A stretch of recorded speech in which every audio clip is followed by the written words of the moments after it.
Hello and welcome to the latest episode of the Good Dram Show with me, Chris Goodrum. Right, this afternoon, every now and again something really exciting kind of lands on the table, on my lap or whatever, and basically, as you know, couple of months ago I was doing a tasting for the Whiskey magazine, which should come out December the 5th, and lo and behold, one of the whiskies, this one that I tasted, was something called Michter's Toasted Barrel Finish, which was quite interesting, I thought, and then didn't really think anything more of it, as you do. And a few days later, Skippy from Specialty Brands sort of says, "I'm in Nottingham, I've got something really, really interesting to show you." And I'm going, oh, okay then. And lo and behold, what did he turn up with? Bottles of this Bourbon and called Michters. And very, very interesting they are, it has to be said. And I love the packaging. You can see obviously from the opening picture, the labels are sort of really interesting, old-fashioned looking labels, which of course obviously you can't. Packaging, as you know, is not the main thing. It's what's in the bottle that counts, which is what we're going to be discovering this afternoon. But firstly, let's talk a little bit about the distillery itself. The distillery itself was originally known as Schenk's, founded by a farmer by the name of John Schenk back in 1753 in Shafferstown in Pennsylvania. Apparently, at the time, he concentrated on making spirit from rye. That seemed to be the thing at the time, and apparently it was the distillery itself was visited by no other person than George Washington, or General George Washington, who bought some of his rye to keep his men going while they fought the Confederates in the American Civil War. And moving on to the 1800s, it was then purchased by a Dutchman called Abraham Bomberg. The distillery was then closed during Prohibition in the 1920s and reopened after Prohibition was repealed. Went through several hands, as distilleries often have a tendency to do so. And the next sort of moment in its timeline is the 1950s, when it was owned by some chap called Lou Foreman, who officially created the Michters brand by fusing together the names of his two sons, Michael and Peter.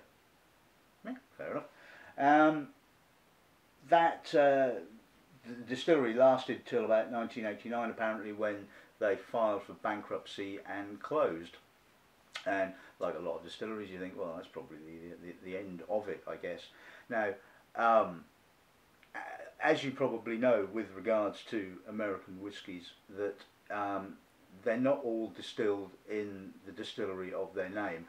Basically, the brand exists as an entity, for want of a better word, and other distilleries can buy the rights to the brand and use their mash to create that particular brand. I mean, as you know, a number of the distilleries like Beam and what have you, produce quite a number of different bottlings under their one roof, using different mash bills and things like that. So we then fast forward to the 1990s, when a chap called Joseph Magliocco and his consultant stroke mentor Richard Newman decided to resurrect the brand. Apparently Richard Newman had been in the US Marines, won a Purple Heart, yeah, I think it's Purple Heart, and forged a career in the whiskey industry, eventually running Old Crow, Old Grandad and Old Taylor's distillery,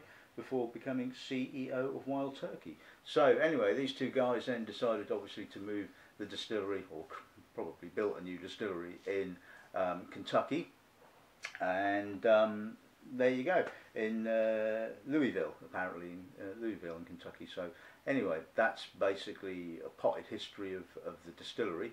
So should we taste some whiskey then?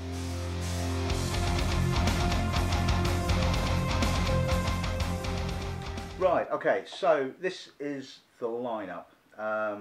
we're going to kick off with the straight rye, bottled at 42.4%.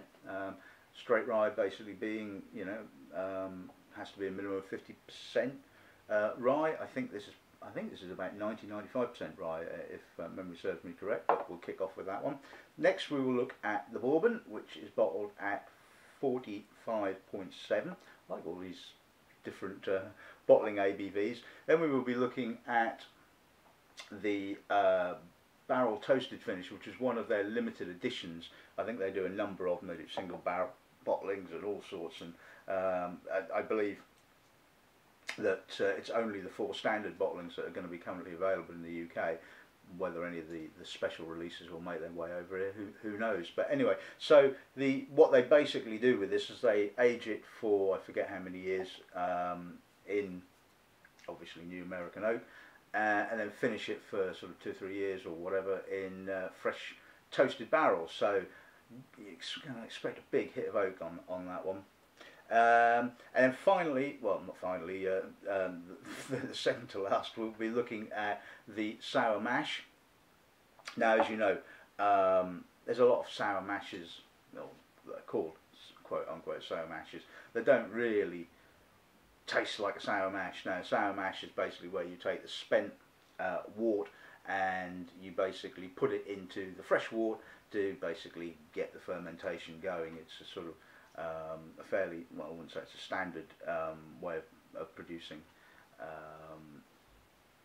bourbons, but a lot of them do tend to use that and call themselves sour mash whiskies and bourbons, and they don't tend to sort of really come across like sour mash whiskies. So anyway, we'll see what that one comes up.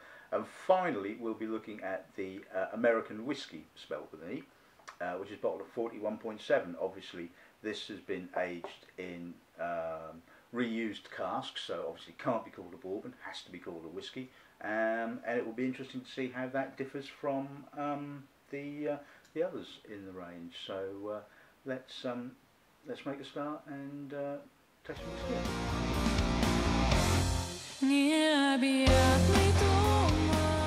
Okay, so let's start with the straight rye then, shall we? Oh, that's a good nose. Lots of big, chunky oak, molasses, dark treacle, herbal rye. Oh, it's got some lovely spice. Feels like it's got quite a bit of age to it as well. I mean, according to the blurb on their website, they don't release anything until it's ready. And certainly the what's the guy's name, the master distiller? Some guy called Willie Pratt, who apparently has got 40 years experience in the distilling industry, and apparently started at Brown Forman. Excuse me. Is referred to as Mr. No, as he often says. No, you're not releasing that. It's not ready yet. So anyway, that's certainly got a little bit of age to it. I would guess probably around about 8 to 10 years of age, I would have thought. I'm certainly not getting any of that kind of marry, high-toned, youthful character. It's got a touch of violet. Oh, it's a lovely nose. It really is soft, full. That's good. This is good rye. Palate.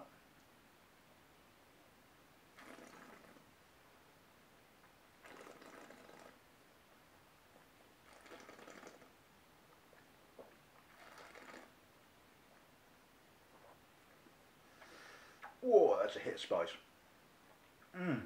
Whoa. Peppery, almost chili-like spice. That is lovely. That's big. It's got a lot of oak, a lot of treacle, licorice, coffee, dark coffee, a little bit of chocolate, a little bit of herbalness from the rye, but oh, a lot of spice. That's really got a kick to it. Lovely finish, a little bit drying, but that is probably down to the fact that it's 42.4. It's not huge, but the alcohol does dry the end a little bit. But that's impressive. That's certainly got spiciness. Lovely, really, very, very.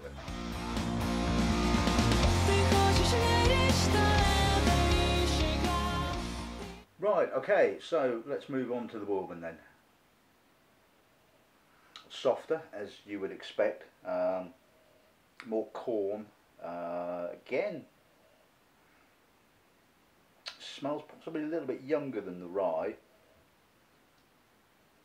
And it's got some nice grippy rye at the edge, but and the corn is not too fat and sweet. I mean, I often find with a lot of bourbons, the corn is just a bit too fat and a bit too OTT, but this is really quite elegant.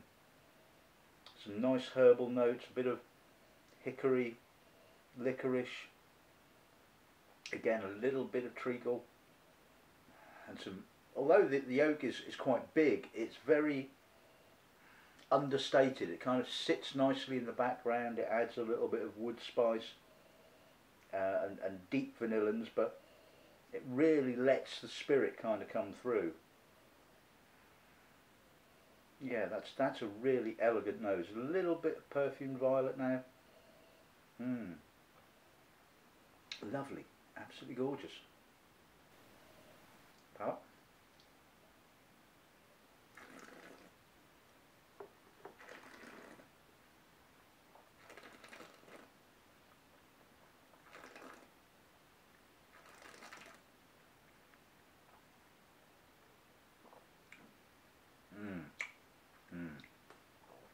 So much treacle, you could chop that with a knife. Malty, treacle, some lovely dusty spice on the finish, licorice, dark toffee, and again some lovely spices right at the finish. The rye kind of coming through to just freshen the finish up. It's full, toasty, lovely sweetness, lovely sweet, but not overly sweet character, which is balanced up by the rye spices. Earthy, really earthy aftertaste. That's impressive. That's a real natural bourbon. You know, it's classy, but natural at the same time. That's really impressive. Yeah, thumbs up for that one.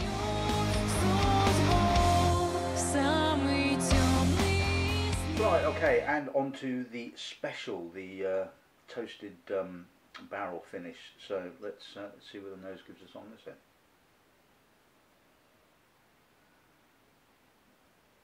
Yeah, there's more oak, but again, it's not overblown. It's a little bit sweeter, a little bit more of this sort of dark honey sort of sweetness. Quite toasty, obviously, but it's got a real vibrancy and a freshness beneath the oak, but younger, certainly more herbal rye coming through. It's got that real edgy herbal rye kind of character, which I really like. That youthful note, but I'm getting quite a lot of floral notes now, sort of almost kind of heathery, some hyacinth maybe, toffee, buttered corn. That is a really complex nose. That is impressive. But I'm also getting spirit character as well. Again, like I said, this is just really well balanced. It's not all overblown oak, although there is a lot of it there.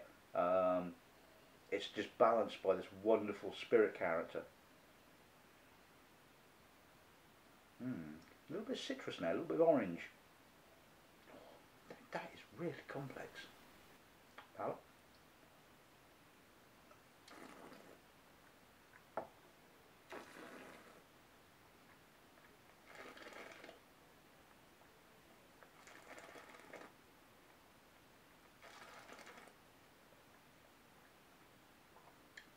Oh, that sweet spice finish is gorgeous. Really toasty. I mean, it's like, wow, it's like licking out the inside of a barrel. It's kind of, really herbal, really sort of heathery almost. Slight medicinal note on to the herbal notes. lovely progression. Is what I love in a whiskey, is the progression. Is the fact that, yes, you get the oak up first, you get the toasted barrel character, but then whoosh, in comes the light treacle, the honey, and then this huge hit of herbal rye is just really impressive. Wow, that's a finish. A little bit dry, but God, it lingers. I mean, that herbal note is just sort of still there. I just still taste it. I'm just kind of, I mean, hopefully it's not going to influence the next one. But wow, that is impressive. And I was impressed when I tasted it for the Whiskey Magazine. I mean, I didn't know what it was, you know, and that's the thing when you taste something blind. You know, you're just sort of like, all you're doing is just evaluating the liquid that's in your glass, and you just sort of like, you know, have to go, the liquid in my glass is damn good.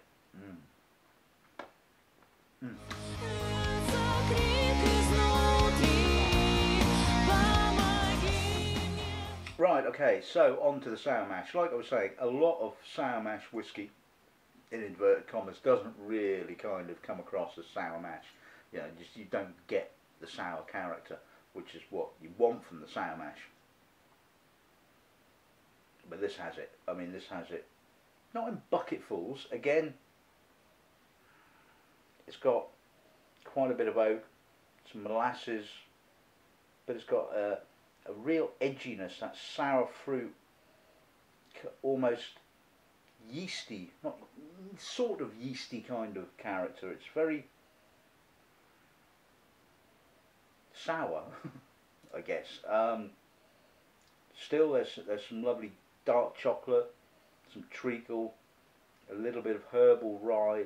Again, I'm guessing this is not that old, probably around about, well, 8 years old, but I mean that is relatively old with regards to Bourbon, as you know. But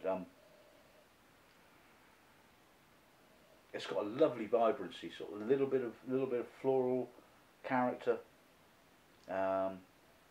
lovely spirit character as well. I mean, like I was saying, it's got the emphasis on the sour spirit kind of character, and it's like, yeah, that's really interesting, really different.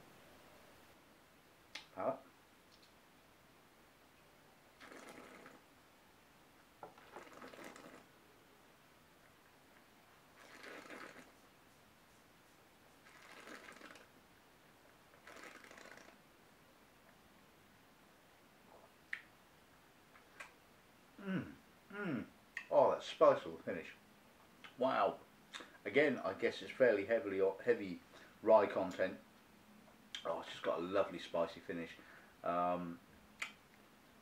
Delicate oak, little bit of the treacle, sort of toffee kind of character. A lot of sour fruits. Really juicy. I mean, it's just absolutely gorgeous. Amazing balance to it. I mean, it's got the sort of, like I said, the sour fruit, the sort of the treacle, the oak, the rye spice. Ah, man, wow, that is good. And it's big and it's mouth-filling, but it's elegant at the same time. It's not one-dimensional. It's not just sort of like going, I'm all oak or what have you. That's got some real character. That's really nice. I like that. That's impressive.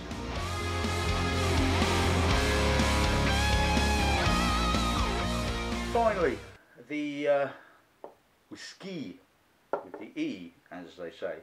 I'll have an E, please, Bob. Right, but not in the biblical sense. Anyway, shut up. Let's stick my nose in a glass. Ooh, that's different. That's really oaky. Almost a sort of sugared, almondy, sort of toasted, molassy. Ooh, that's a big nose. I must admit, I wasn't quite expecting that. I was expecting, obviously, well, less oak influence. I mean, obviously because the casks have been reused and then are effectively first fill Bourbon, I suppose. But oh, that's got a real real interesting character. It's a lot more. I mean, saying that there's a lot of oak there, there's also a lot of spirit character. It's got a. I mean, if you kind of like push beyond it, it has almost like a whiskey kind of character, or Scotch whiskey kind of character, with that almost barley kind of freshness to it. I mean, that is really impressive. Quite oily and quite a lot of citrus coming through now. Still a lot of oak, but it's just again all sat in the background. It's not sort of OTT on the oak front. Has a lovely natural character, and I think that's one of the things that just kind of sums up the range. Ooh, I'm summing up before I've summed up. Shut up. A little bit of oily vanilla, fresh oily vanilla. Almost moving into kind of like creme brulee kind of character.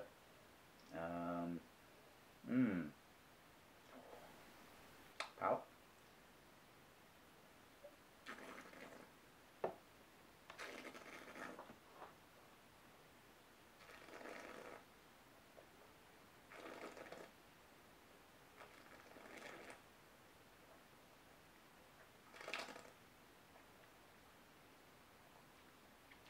Oh, that's a real sweetie. A lot of that sweet Parma violets, treacle, toffee, a little bit of almost burnt oak, really long. Again, the rye kind of cuts in, and there's some citrus and there's some spice, cinnamon, a little bit of nutmeg as well. I'm getting on that. Really long. Again, really well balanced, full, sweet. Probably the sweetest of all of them, I would have said, but not flabby. Again, the sort of spices, the citrus, the alcohol, all kind of nicely balanced that sweetness. Really, very, very impressive.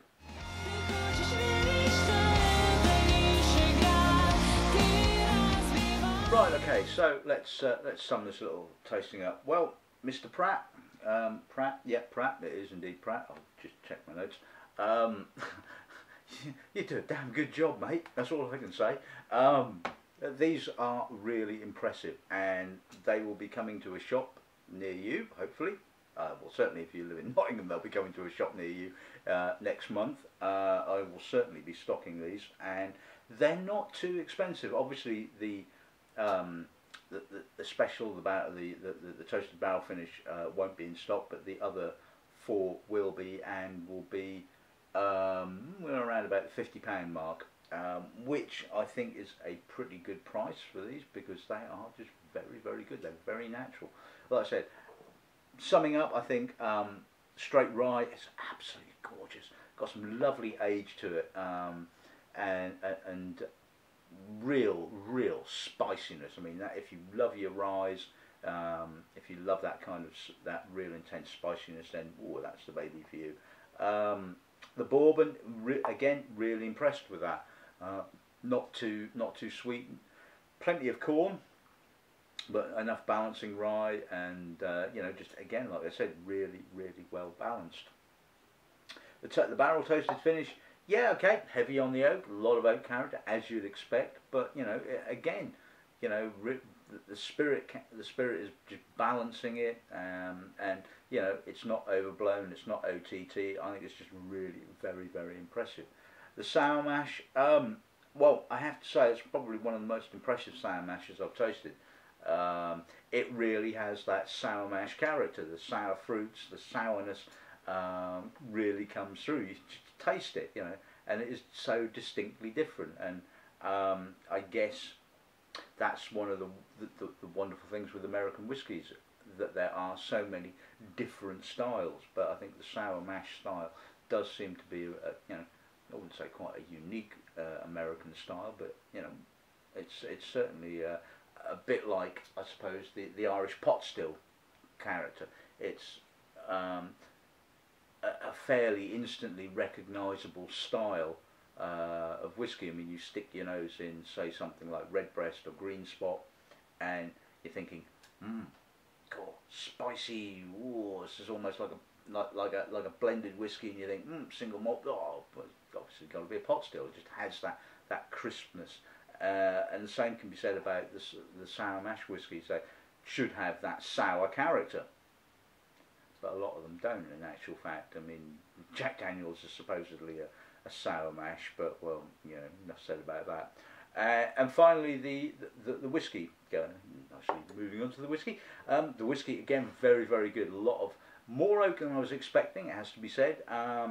Sweeter, and but you know, I think the balance is definitely there. So all round, I really really rate these. I think these are very very good bourbons. And if you've not heard of them now, I think you probably certainly will do in due course, because I think these are going to be quite big. The style is very natural, and they just ooze character. You know, really very very impressive spirit, and you know, hopefully, you know, you'll go out and get yourself a bottle of one of these if you like American whiskies. Give them a try, because you know, I don't think you will be disappointed at all. And come and buy them from us as well, which will help. But anyway, I guess that's pretty much about it for this episode of the show. I hope you've enjoyed it. I hope those of you that live in the States will go, yeah, I love that whiskey. You know, boy, it's in the UK, cool. But anyway, all that's left to say is good running and good afternoon.